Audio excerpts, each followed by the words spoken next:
And number two, the second mystery is that the Keter of Asiya, the very top level of Asiya, the source of Asiya, is actually the Malchus of Yetzirah. They're two sides of the same coin. And thus we see how, as you go up, you're constantly coming to higher and higher levels of Emunah. You're always going to the very limits, and to get beyond the limits, you have to go via Emunah, which is the lowest level of the upper world.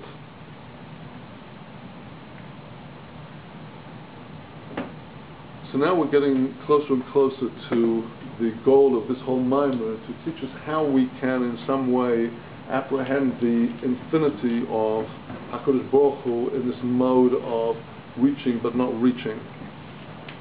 Section Zayin of the mimer. V'pnimius birchon, shu dakas a birchon, nisborech mehem a-mesader v'meyashev es ha-sechel, shehi bechinas keser, ובכנס ואהיה אימךו ואברכךו. כסר הוא לושן אמתונה, כמו שכוסוב, קטר לי זעיר. כששואלן את האדם איזו שכל, אומר, אמתן לי עד שאתיישב. וגם שם צריך אמונה, ובכנס אומין מופלא, וזה בכנס שפנימיוס כסר גיבור התפארת, ופנימיוס מלכות יצירה, נעשה כסר דעשייה, וכן אוילין העולמס עד למעלה, עד אצילוס למעלה למעלה. וזה ברוך כבוד השם ממקומוי, ברוך זה בכנס ידיים. We've been talking about how through our ascent in the prayer service, the hands of Emunah are receiving blessings from the levels of Sechel above them. What exactly is this blessing that is necessary? Here Rav Nachman speaks about a very important subject for us to understand, to deepen our own self-understanding. It's something which I've not seen discussed in any other sefer. Rav Nachman says that the blessing that is required is the blessing of that aspect of the sechel, the intellectual mind, that brings order into the mind. And this is called keter. The level of keter is precisely the level that puts order into the mind. We are here dealing with the very interface between order and that which is beyond order. God's infinity is by definition beyond any order we could possibly conceive. And yet we all know that if our minds are just overpowered by too much input, we can't deal with it. We have to say, stop until I just calm down, get myself settled, and bring some order here.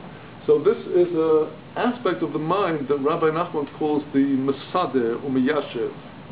This is something which I've simply not seen discussed in psychology, but once you have the idea, it's obviously completely indispensable. And Rabbi Nachman calls it the very keter of the mind, this mental modality that seeks to bring order and calm and clarity into the mind. And why this should be associated with the sphere of keter will become apparent if we think about it just a bit. After all, what is keter? Looking at the tree of the sphirot from the bottom upwards, we see keter as beyond and above and intangible. But from the point of view of the higher level coming downwards, in order for God to create the universe, the first thing he had to do was to create an empty space. An empty space is almost is defined by a circle, which was the first act of creation, the Tzimtzum, where God, as it were, defined a certain space that would be finite as opposed to his own infinity, and within that space would be created the universe. So the circle actually defines the space contained within it. A keter, a crown, is a circle, and the essential concept of the keter is that the keter defines the boundaries of the system of worlds that will be revealed within this space. So now, in order to complete the entire revelation within the space, the boundary has to be properly ordered, because otherwise the infinity beyond will simply invade and block the the space of the finite within out of being. And so there has to be this level, the real blessing, says Reb Nachman, that comes down with these blessings of Sechel is the blessing of the Mesader Umiyashev, that aspect of the mind that brings order. Reb Nachman notes that the word Keter has the connotation of waiting. It's used in this sense in the book of Job.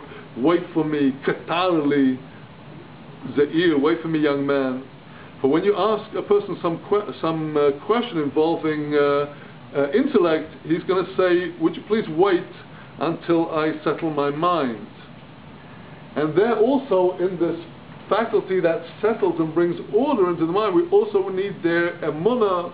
And Reb Nachman brings supporting verses, the concept of Omain Mufla, the amazing craftsman, and all of this is the Reb Nachman now explains in relation to the kavanot of the tefillah, this concept of bringing order into the mind. This is Kabbalistically expressed where the pnimius of Chesed, Gevura, and Tiferes of Asiyah and the pnimius of the Malchus of Yetzirah join together to create the Keter of Asiyah.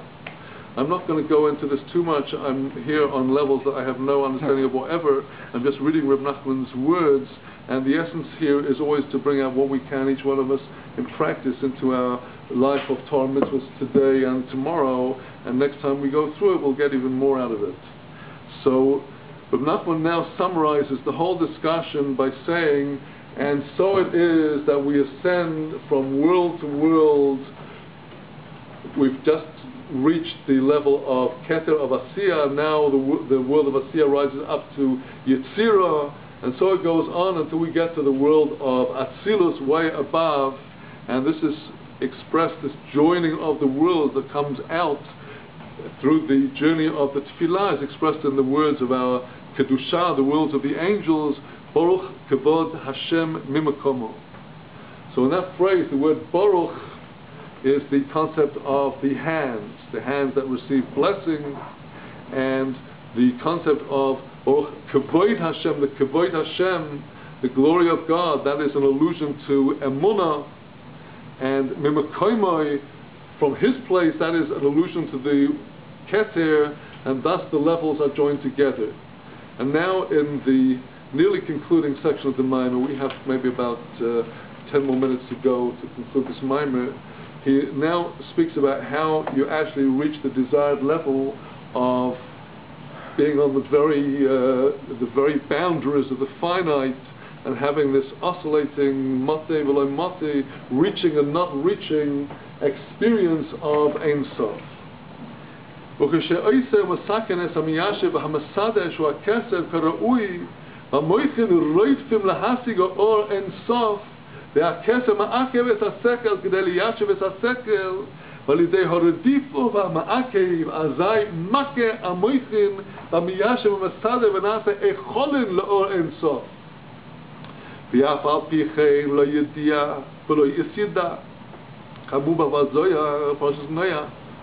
ומגוי היי פריסו ברדיפו לאי מחשבו מוטה ולא מוטה.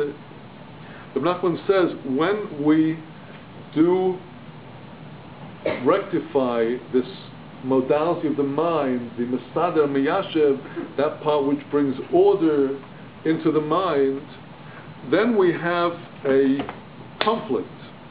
There's one side of the mind is trying to break out and see the infinity. Those who really get into davening with great koach know sometimes you stand literally on the boundaries of the finite, and you see beyond you this tremendous energy, and it's part of you and it's not part of you. Reb Nachman explains this as being the conflict between the mind, the sechel, trying to jump out, reach out to God, and at the same time that aspect of the mind that has to keep everything within